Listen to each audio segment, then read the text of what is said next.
राधे राधे। श्री हरिदास श्री कुंज बिहारी। कैसे हैं आप सभी लोग।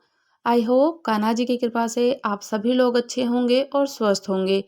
शुक्रवार संतोषी माता के व्रत की कथा। शुक्रवार को माता संतोषी का दिन होता है। माँ संतोषी के व्रत पूजन किया जाता है। इस पूजा के दौरान माता की आरती पूजन और अंत में संतोषी माता की आरती कथा सुनी जाती है। शुक्रवार का दिन माता संतोषी को समर्पित किया जाता है। संतोषी माता के व्रत की कथा। एक बुढ़िया थी, उसके 7 बेटे थे। 6 कमाने वाले थे, जबकि एक छोटा बेटा निकम्मा था। बुढ़िया 6 बेटों की रसोई बनाती, जो कमाते उनकी स्वयं रसोई बनाती, भोजन कराती। उनसे जो कुछ भी झूठन बचता वह 7वें बेटे छोटे बेटे को दे देती। एक दिन उसकी पत्नी बोली, अपनी पत्नी से बोलता है कि देखो मेरी माँ मुझ पर कितना प्रेम करती है और मुझको कितना मानती है। उसकी पत्नी बोली, क्यों नहीं, सबका झूठन जो तुमको खिलाती है। उसका पति बोलता है, ऐसा नहीं हो सकता, मैं जब तक अपनी आंखों से ना देख लूं मैं नहीं मान सकता। उसकी पत्नी हंस कर बोली, क्यों नहीं, देख लोगे तब तो मानोगे। हाँ हाँ, क्यों नहीं। कुछ दिन के बाद त्योहार आया। घर में 7 प्रकार के भोजन और चूरमे के लड्डू बने।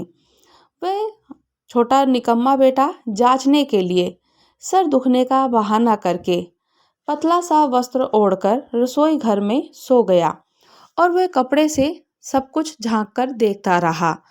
6 भाई थे। 6 भाइयों का भोजन कराने के बाद उसने देखा कि उसकी माँ ने उसके लिए एक सुंदर सा आसन बिछाया और रसोई परोसी। 6 भाइयों को बुला करके कहा कि आओ बेटा, भोजन रसोई परोस दी है, भोजन करो। आग्रह के साथ बुलाया कि आओ भोजन जीम लो। छोटा निकम्मा बेटा सब कुछ वहां से देखता रहा।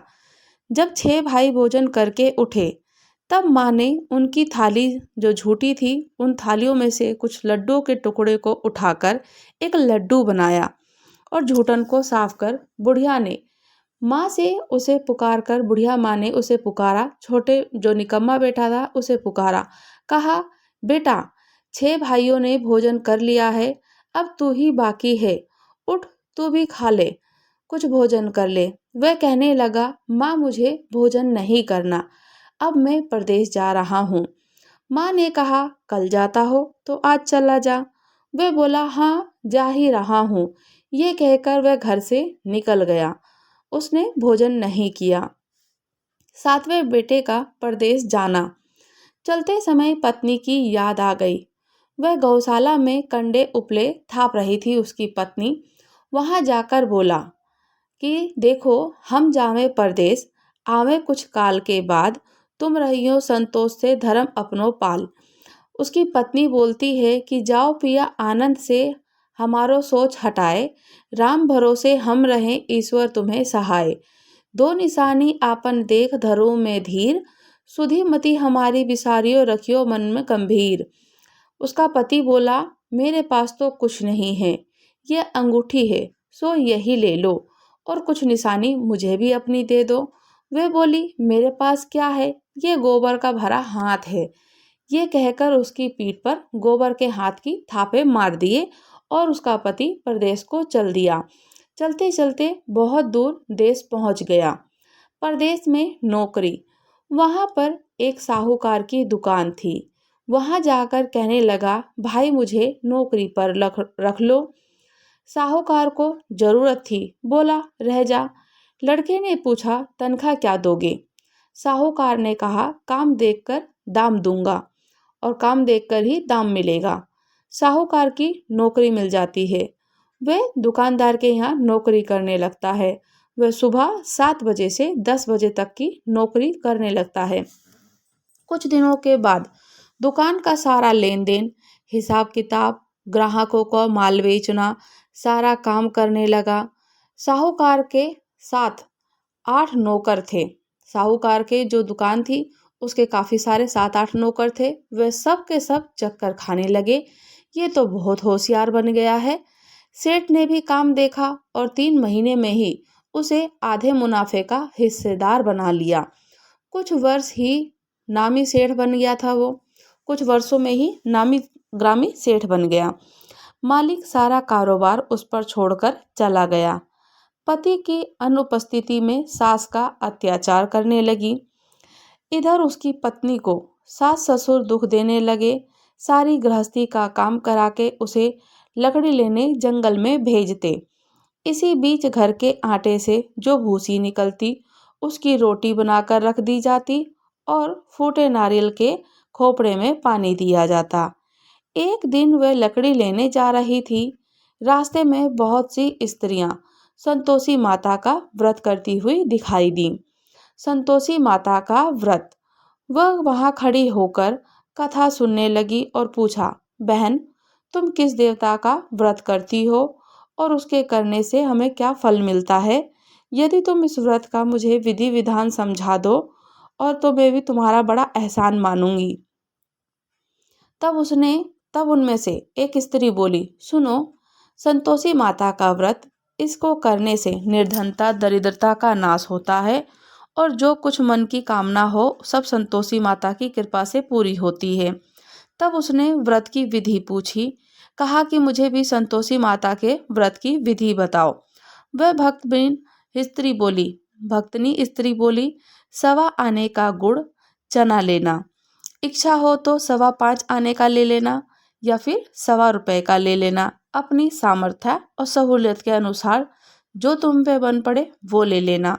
बिना परेशानी और श्रद्धा से जितना भी जो बने, श्रद्धा प्रेम से जितना बन पड़े उतना ही सवाया लेना। प्रत्येक शुक्रवार को निराहार रहकर कथा सुनना।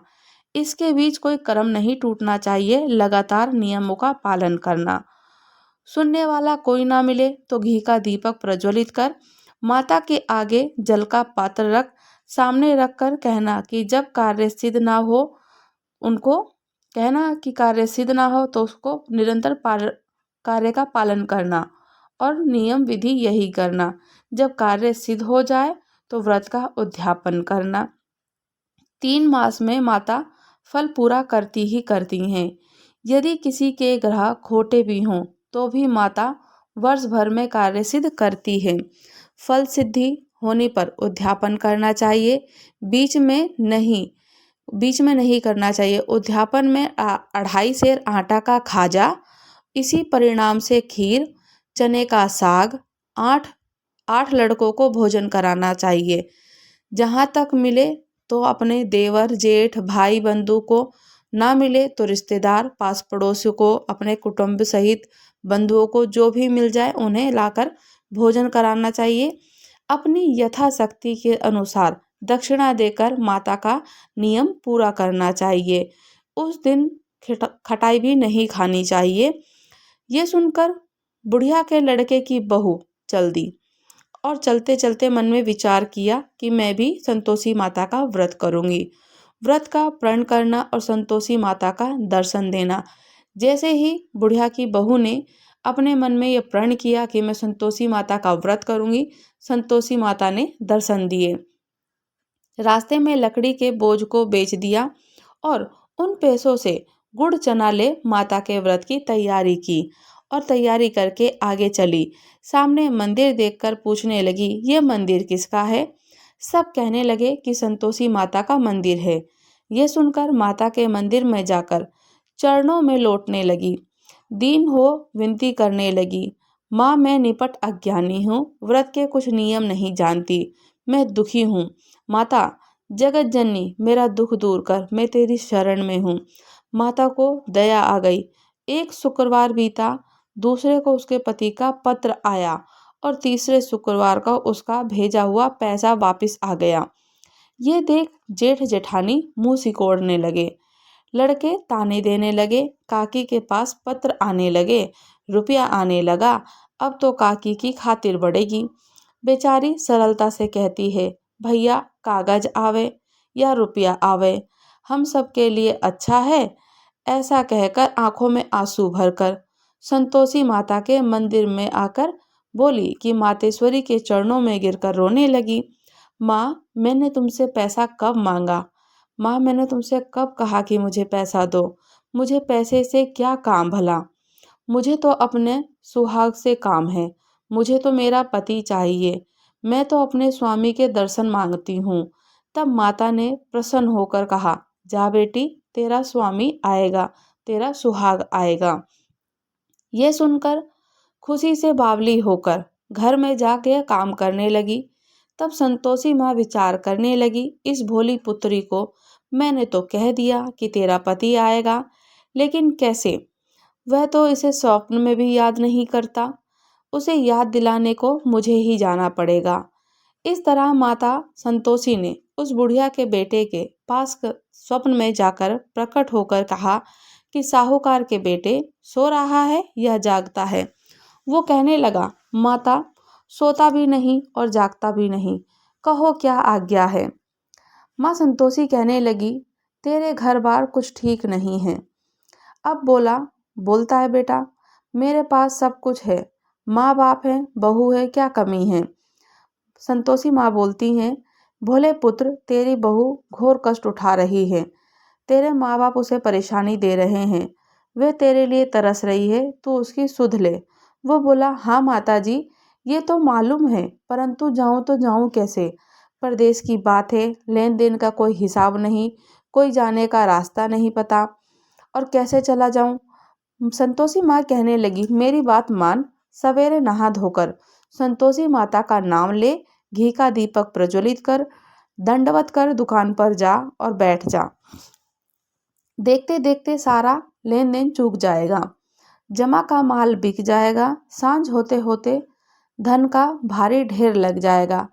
अब बूढ़े की बात मान, और वह धन बोलता है, संतोषी माता की बात मान लेता है। बात मानकर नहा धोकर प्रातःकाल घर में संतोषी माता को दंडवत प्रणाम कर घी का दीपक प्रज्वलित करता है और दुकान पर जाकर बैठ जाता है। थोड़ी ही देर में देने वाले रुपया लाने लगे, लेने वाले हिसाब लेने लगे। कोठे में भरे सामान के खरीदार नगद दाम देकर सौदा करने लगे। शाम तक धन का भारी ढेर लग गया। मन में माता का नाम लेकर चमत्कार देख प्रसन्न हो घर ले जाने के रास्ते उसने कुछ गहना, कपड़ा और सामान खरीदा। ये काम से निपटकर तुरंत घर को रवाना हो गया। उधर उसकी पत्नी जंगल में लकड़ी लेने जाती, लौटते वक्त माताजी के मंदिर में विश्राम करती। वह तो उसके प्रतिदिन रुकने का जो स्थान ठहरा। धूल उड़ती देख वह माता से पूछती कि माता, ये धूल कैसी उड़ रही है? माता कहती है कि पुत्री, तेरा पति आ रहा है। अब तू ऐसा कर, लकड़ियों के 3 बोझ बना ले। एक नदी के किनारे रख दे, दूसरा मेरे मंदिर के पास और तीसरा अपने सिर पर रख ले। तेरे पति को लकड़ियों का गट्ठर देख मोह पैदा होगा। वह यहाँ रुकेगा, नाश्ता पानी खाकर माँ से मिलने जाएगा। अब तू लकड़ियों का बोझ उठाकर जाना और चोक में गट्ठर डालकर जोर से आवाज लगाना, लो सासू जी, लकड़ियों का गट्ठर ले लो, भूसी की रोटी दे दो और नारियल के खोपड़े में पानी दे दो। आज मेहमान कौन आया? माता जी से बहुत अच्छा कहकर वह प्रसन्न मन में लकड़ियों को लेकर 3 गट्ठर बनाई। एक नदी के किनारे रख दिया और एक माताजी के मंदिर पर रख दिया। इतने में मुसाफिर आ पहुंचा उसका पति। सूखी लकड़ी देख उसकी इच्छा उत्पन्न हुई कि हम यहीं पर विश्राम कर लें और भोजन बनाकर खा पीकर गांव जाएंगे। इसी तरह रुककर भोजन बना लिया और विश्राम करके गांव को गया। सबसे प्रेम से मिला। उसी समय सिर पर लकड़ी का गट्ठर लिए वह उतावली सी आती है। लकड़ियों का भारी सा बोझ आंगन में डालकर जोर से 3 आवाज देती है, लो सासू जी, लकड़ियों का गट्ठर लो, भूसे की रोटी दो। आज मेहमान कौन आया? लो सासू जी, लकड़ियों का गट्ठर लो, भूसे की रोटी दो, नारियल के खोपड़े में पानी दो।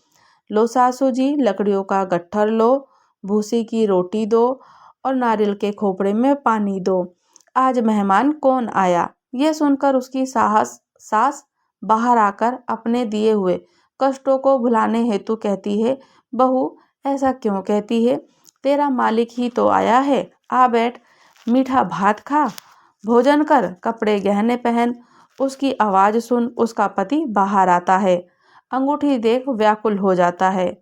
माँ से पूछता है कि माँ ये कौन है। माँ बोली, बेटा ये तेरी बहू है। जब से तू गया है तब से सारे गांव में भटकती फिरती है। घर का काम काज कुछ नहीं करती, 4 पहर खाकर आ जाती है। वह बोला, ठीक है माँ, मैंने इसे भी देखा और तुम्हें भी देखा। अब दूसरे घर की ताली दो, उसमें रहूंगा। माँ बोली, ठीक है, जैसी तेरी मर्जी। वे वहां दूसरे मकान की तीसरी मंजिल का कमरा खोलकर सारा सामान जमाया। एक दिन में राजा के महल जैसा ठाट बाट बन गया। अब क्या था, बहू सुख भोगने लगी। इतने में शुक्रवार आया। शुक्रवार के उद्यापन में हो गई भूल, किया खटाई का इस्तेमाल। उसने पति से कहा, मुझे संतोषी माता के व्रत का उद्यापन करना है। पति बोला, खुशी से कर लो। वह उद्यापन की तैयारी करने लगी। जेठानी के लड़कों को भोजन के लिए कहने गई। उन्होंने मंजूर किया, परंतु पीछे से जेठानी ने अपने बच्चों को सिखाया कि देखो, भोजन के समय खटाई मांगना, जिससे उसका उद्यापन पूरा ना हो सके। लड़के जीमने आए, खीर खाना, पेट भर गया, परंतु बाद में खाते ही कहने लगे, हमें खटाई दो, खीर खाना हमको नहीं भाता, देखकर अरुचि होती है। वह कहने लगी, भाई खटाई किसी को नहीं दी जाएगी, ये तो संतोषी माता का प्रसाद है। लड़के उठकर खड़े हुए, बोले, पैसा लाओ। भोली बहू कुछ नहीं जानती, उन्होंने पैसा दे दिया। लड़के उसी समय हट करके इमली की खटाई लेने लगे। ये देखकर बहू पर माताजी ने कोप किया। राजा के दूत उसके पति को पकड़कर ले गए। जेठ जेठानी मनमाने वचन कहने लगे, लूट लूट कर धन इकट्ठा कर लाया, अब सब मालूम पड़ जाएगा जब जेल की मार खाएगा। बहू से यह सहन नहीं हुआ। माँ संतोषी से माफी मांगती है। रोती हुई माताजी के मंदिर गई और कहने लगी, माता तुमने क्या किया, हंसाकर अब भक्तों को रुलाने लगी। माता बोली, बेटी तूने उद्यापन करके मेरा व्रत भंग किया। वह कहने लगी, माता मैंने कुछ अपराध नहीं किया, मैंने तो भूल से लड़कों को कुछ पैसे दे दिए थे, मुझे क्षमा कर दो, मैं फिर से तुम्हारा उद्यापन करूंगी। माँ बोली, अब तू भूल मत करना। वह कहती है, अब भूल नहीं होगी, अब बतलाओ वो कैसे आवेंगे। माँ बोली, जा पुत्री, तेरा पति तुझे रास्ते में आता मिलेगा। वह निकली, राह में पति आता मिल गया। वह पूछी, कहाँ गए थे। वो पति कहता है, इतना धन जो कमाया है उसका टैक्स राजा ने मांगा था, वह भरने गया था। वह प्रसन्न होकर बोली, भला हुआ, अब घर को चलो, कुछ दिन के बाद फिर से शुक्रवार आता है। वह बोली, मुझे माता संतोषी का उद्यापन करना है। पति ने कहा, करो। बहू फिर से जेठ के लड़कों को भोजन को कहने गई। जेठानी ने 1-2 बातें सुनाई और सब लड़कों को सिखाने लगी, तुम सब लोग पहले की तरह खटाई मांगना। लड़के भोजन से पहले कहने लगे, हमें खीर नहीं खानी, हमारा जी बिगड़ता है, कुछ खटाई खाने को दे दो। वह बोलती है कि खटाई किसी को नहीं मिलेगी, आना हो तो आओ। वह ब्राह्मण के लड़के लाकर भोजन कराने लगी और यथाशक्ति दक्षिणा की जगह एक एक फल उन्हें देने की संतोषी माता प्रसन्न हो जाती हैं। उनको दक्षिणा की जगह एक एक फल दे देती हैं। संतोषी माता का फल माता की कृपा प्राप्त होते ही 9वें मास में उसके चंद्रमा के समान सुंदर पुत्र प्राप्त हुआ। पुत्र को पाकर प्रतिदिन माताजी के मंदिर को जाने लगी। माँ ने सोचा, ये रोज आती है, आज क्यों ना इसके घर चलूं। ये विचार कर माता ने भयानक सा रूप बनाया। गुड़ चने से सना मुख, ऊपर सूंड के समान होठ और मुख पर मक्खियां भिन भिन कर रही थीं। देहली पर पैर रखते ही उसकी माँ चिल्लाई, देखो रे, कोई चुड़ैल डाकिन चली आ रही है, लड़के इसे भगाओ, नहीं तो किसी को खा जाएगी। लड़के भगाने लगे, चिल्लाकर खिड़की बंद करने लगे। बहू रोशनदान से देख रही थी। प्रसन्नता से पगलीबन चिल्लाने लगी, आज मेरी माताजी मेरे घर आई हैं। वह बच्चे को दूध पीने से हटाती है और इतने में सास का क्रोध फट पड़ा। वह बोली, क्या उतावली हुई फिरती है, बच्चे को पटक दिया। इतने में माँ के प्रताप से लड़के नजर आने लगे। वह बोली, माँ, मैं जिसका व्रत करती हूँ ये संतोषी माता है। सबने माता जी के चरण पकड़ लिए और विनती करने लगे, माता जी, हम मूर्ख हैं, अज्ञानी हैं, तुम्हारे व्रत की विधि विधान हम नहीं जानते। व्रत भंग कर हमने बड़ा अपराध किया। हे जगत माता, हमारा अपराध क्षमा करो। इस प्रकार माता प्रसन्न हो जाती हैं। बहू को प्रसन्न हो, जैसा फल दिया वैसा माता सबको ही फल देना। जो पढ़े उसका मनोरथ पूर्ण हो। तो बोलो संतोषी माता की जय। संतोषी माता का व्रत जो भी करता है उसको विधि विधान से पूजन पाठ करना चाहिए, खटाई का सेवन नहीं करना चाहिए और विधि विधान से पूजन करके संतोषी माता से अपने मन की मनोकामनाओं को फल को पूर्ण किया जाता है। कहते हैं कि संतोषी माता अवश्य प्रसन्न होती हैं और संतोषी माता अपनी कृपा बनाए रखती हैं। संतोषी माता के व्रत की कथा संपूर्ण हुई। राधे राधे। श्री हरिदास श्री कुंज बिहारी। अगर आप लोग हमारे चैनल पर नए हैं तो चैनल को लाइक शेयर सब्सक्राइब करना बिल्कुल ना भूलें और मुझे कमेंट्स करके ज़रूर बताइएगा कि आपको कथा कैसी लगी। राधे राधे। श्री हरिदास।